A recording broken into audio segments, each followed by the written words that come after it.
In the silicon battlefield, two giants are fighting non-stop, Intel and AMD. This war isn't just about what computers are like now, it's also about what's coming next for gaming, smart tech, and even how much control countries have over their own technology. Today, ay kunamosoing tapos kakantes sera say rumors, leaks, and truths that could change everything. This isn't just a story about computer chips, this is a story about power. In one corner we have Intel, the longtime champ of the silicon world. Their name has been inside most computers for decades. In the other corner is AMD, the tough challenger that came back from nothing to become a real competitor. Their battleground is right at the heart of our digital lives, is a fight that decides how fast your next gaming PC will be, how smart our future AI will be, and even how much control countries have over their own technology. Welcome to the big silicon war. Today is October 19th, 2025, and the fight is more intense than ever. What's at stake has never been so high. For decades, Intel wasn't just a market leader, it was the market. The Intel Inside sticker was a guarantee of quality, the undisputed Goliath of computing. Meanwhile, AMD was the eternal underdog, the David to this Goliath, offering cheaper alternatives. They had moments of brilliance, but their victories were short-lived. Until 2017, under Dr. Lisa Su, AMD launched the Zen architecture. Suddenly, Ryzen and EPYC's multi-core performance pulled ahead, and the old king was on the defensive. In the world of technology, secrets are hard to keep. Leaks and rumors are the lifeblood of hype, painting a tempting picture of what's to come. By the end of 2025, the rumor mill is spinning at full speed. First up, Intel's Nova Lake, the successor to Arrow Lake. Arrow with a radical redesign. It's rumored to ditch hyper-threading and go for over 50 cores to reclaim the multi-core crown. On AMD's side, Zen 6 and the mysterious Strix Halo APU. An APU combines a CPU and GPU on a single chip. Rumors say up to 16 Zen cores and RDNA 3.5 next-gen graphics to devour FPS in laptops. The bombshell, AMD, might be making some of its chips at Intel Foundry Services. Heresy, but it makes sense for AMD, a secure supply chain in the US. For Intel, validation of its foundry business. These are still whispers. Let's pull back the curtain and see what nobody's telling you. It's time to separate the hype from the hardware. Rumors are exciting, but businesses are built on what's real. AMD's comeback isn't just a bump in the road, it's steady, and you can see it in their market share. In servers, EPYC has grabbed a big and growing piece of the pie. The biggest cloud companies now offer services powered by AMD. That's a big vote of confidence for how well they perform and how efficient they are. But Intel's empire hasn't fallen apart. In laptops and business desktop computers, Intel still rules because of old relationships and how widely their products are available. Long-standing partnerships and business support really matter when companies are buying. The x86 architecture from Intel and AMD isn't the only game in town anymore. ARM is making big moves in laptops and data centers. Apple showed everyone that you can get great performance with amazing efficiency. TSMC is leading the way and gives AMD access to the best chip technology. Intel, after some tough years, is investing a lot to get back on top with its plan to make 5 new types of chips in 4 years.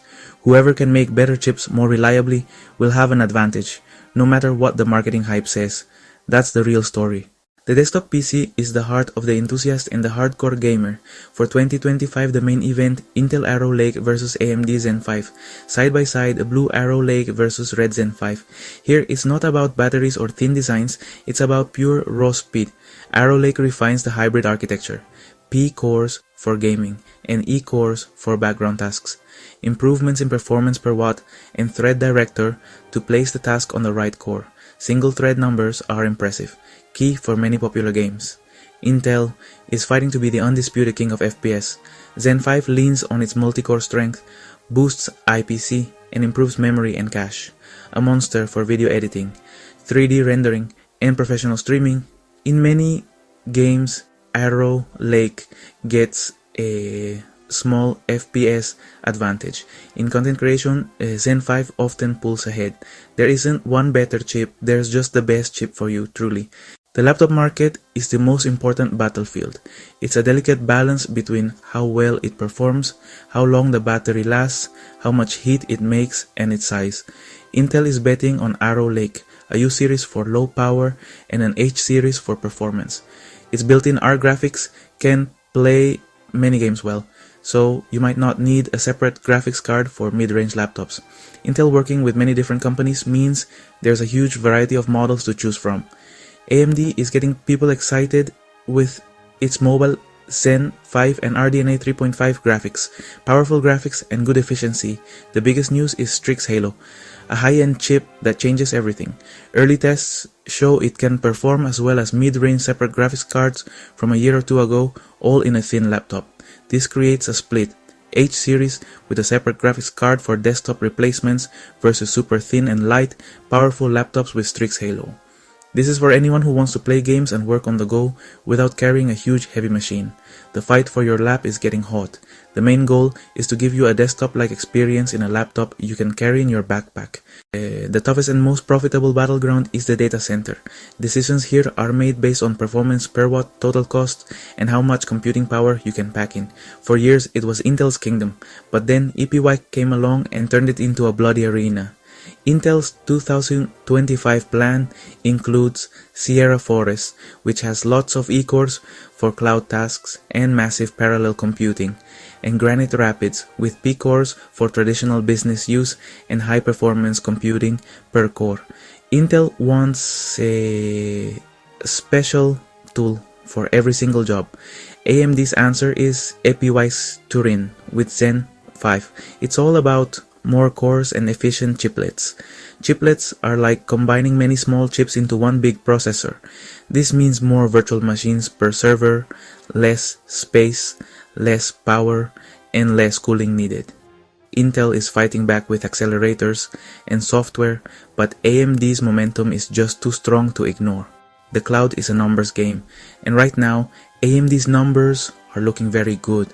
This change affects cloud prices and how fast science can move forward. But the Intel-AMD rivalry isn't just a two-horse race anymore. The AI explosion has crowned a new king, NVIDIA. Their GPUs are the gold standard, and both Intel and AMD are pouring billions into their own accelerators to compete. At the same time, architectures like RM are threatening x86's dominance, moving from phones to the cloud and high-performance laptops. The future isn't just one fight anymore, it's a war on many fronts. The Intel versus AMD war continues, more unpredictable than ever. AMD has shown a steady comeback, while Intel, the wounded giant, is investing heavily to get back on top. The future might not be about choosing between Team Blue and Team Red, but between x86, RM, and specialized architectures. It's an evolving story written in silicon, one tiny transistor at a time. The chips of tomorrow are being forged today in the fires of this competition. This was the Intel versus AMD War 2025.